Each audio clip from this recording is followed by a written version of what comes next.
The most shadow man in the land is back again with another video blog. On this video, we're going to be discussing theological matters to coincide with the launch of my website, which have some short articles on there. So feel free to check it out. Otherwise, stay tuned for the videos. I hope to be uploading with more frequency. In addition to that, tonight in today's date is 15 August 2021. I will try to publish some fiction on my blog as well, so stay tuned for that. But with no more delay, let's get into the content of this video. This video will be entitled something to the effect of the prophet's prediction predictions come to pass. Ammar ibn Yasir killed by people on the wrong path, or something to that effect. Because when you study Islamic history and you study hadith, you will encounter the hadith where, and this is an approximate translation, uh, something to the effect of the Prophet Muhammad, may peace and blessings be upon him and his family, said that Ammar ibn Yasir, who was actually the son of the first martyr, Sumayya of Islam, one of the first martyrs. But he said that this individual would be killed by evildoers. You'll see different interpretations, translations, different accounts of the hadith. So, with that out of the way, the article that I wrote, deals with this, and it's one of the reasons why you have this rift within the Islamic world. Why part of the reason why there's numerous sects is because in the beginning you had many civil wars, especially right after the death of the prophet. You had the what's known as the Ridda Wars, which in my mind is just its early civil wars, because you had individuals who did not accept the legitimacy of Abu Bakr, and they fought against his authority. And some of those individuals actually, um, theologically, they didn't agree with Islam, but they just accepted it, and they thought that once the Prophet Muhammad died, Islam was over. So they, decided to do their own thing again. Then you had others who, you had false prophets come about after this time, and so on and so forth. But part of the reason you find that a lot of the Muslim world is governed by tyrants, authoritarians, thugs, people who oppress minorities, especially religious minorities, and in addition to that, in some places, ethnic minorities, is because of these very factors. You had the first religion where, in theory, this is the theory behind Islam. Everyone is supposed to be equal. We're all the children of Adam, and we're only supposed to be judged by Allah and other people according to our character and our deeds and our righteousness. And theologically speaking, uh, our practice of the religion of Islam. That's supposed to be the benchmark for how you judge people. Unfortunately, that didn't come to pass, and it's just one of those things, though, that you find this often in the world. We have ideals in a lot of different fields of study, research. Um, Cultures have ideals about how things should work, what cultural practices should prevail, and people always fall short of ideals. But it was one of the few, or actually the first religion where it was, humanity's supposed to be a brotherhood, and there's no caste system. But we see that in reality that didn't come to pass, unfortunately. But I'll read a little bit from the article.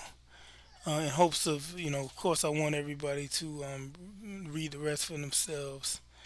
Um, Looking at the Muslim world, one might wonder, how did this come to be? Many countries in North Africa and Southwest Asia are under the control of dictators and regimes who plunder the resources and stifle the development of the people and keep them in misery and poverty.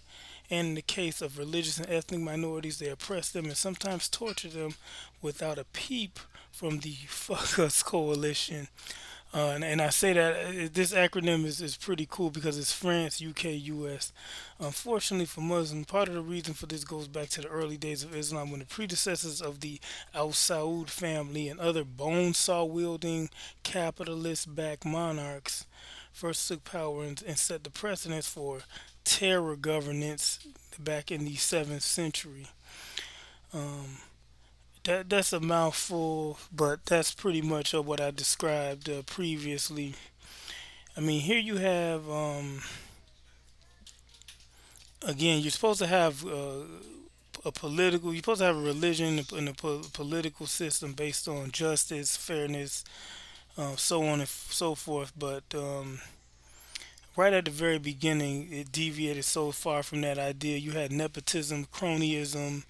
Um, you had a caste system, which is why a lot of people don't realize this, but the first Imam and the fourth Caliph, Ali ibn Abi Talib, actually, one of the things that made him popular was that he was going to abolish this system where non-Arab Muslims had to be sponsored by Arab tribes and pretty much be second-class citizens within the Ummah. He was going to do away with that, which is why his movement was so popular, especially on the frontiers of the beginning. It was the beginning of the Muslim expansion, and Islam was expanding into what we now know as Iraq and Afghanistan. They call it Khorasan, Persia, which is also known as Iran, and going into Sindh, which is present day Pakistan. So you had these people who converted, who felt that hey, the religion says we're all equal. Why do we have this sponsorship system going on? So that was one of the many factors. But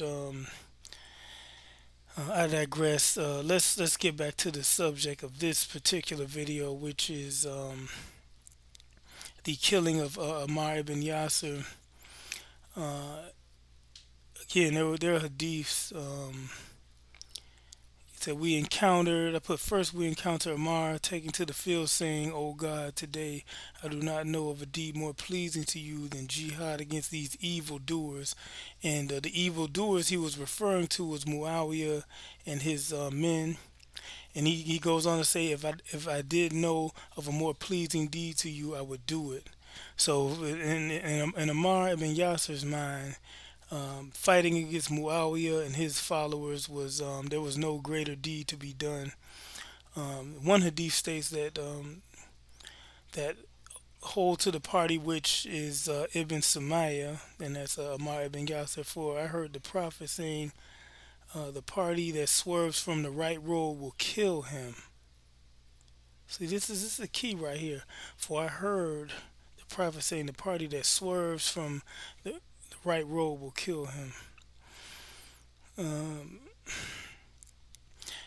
Another quote from Ammar is that men let us, and I got this from Al Tabari, by the way, one of the early historians in the Muslim world.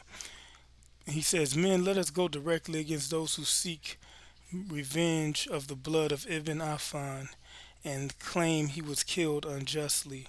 So again, if you extrapolate from that, apparently he was saying Uthman was killed justly.